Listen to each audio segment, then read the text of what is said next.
President Petro Poroshenko, left of Ukraine met with the President of the European Council, Donald Tusk, in Brussels on Thursday.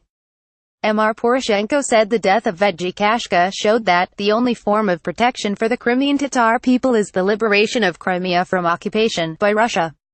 Emmanuel DunandAgence FrancePresse, Getty Images Moscow. Vedzhie Kashka, a diminutive 83-year-old Crimean Tatar activist who collapsed during a Russian security operation and died hours later, was buried on Friday in a funeral ceremony that drew mourners from across Crimea.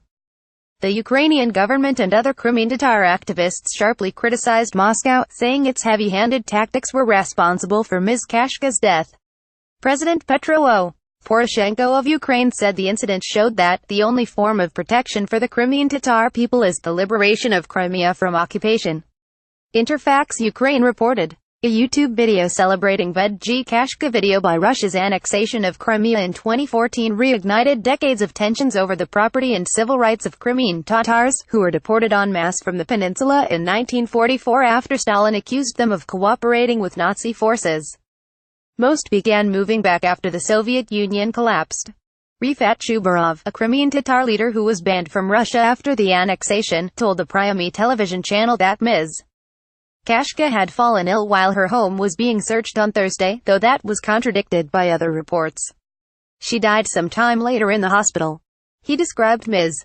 Kashka as a legendary woman of the Crimean Tatar national movement, who had worked with the Soviet dissidents Petro Grigorenko and Andrei D.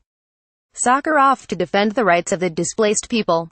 She had been targeted in an operation of Russia's Federal Security Service, he said. The goal of this operation is new arrests of activists of the national movement and discrediting of the melis of the Crimean Tatar people. Mr. Chubarov said, referring to an assembly that was declared extremist by Russia in 2016. Mr. Chubarov, currently serving in the Ukrainian parliament, is the chairman of the melis. In a statement earlier this month, Human Rights Watch accused the Russian government of intensifying the persecution of the Tatar minority in Crimea, with the apparent goal of completely silencing dissent on the peninsula.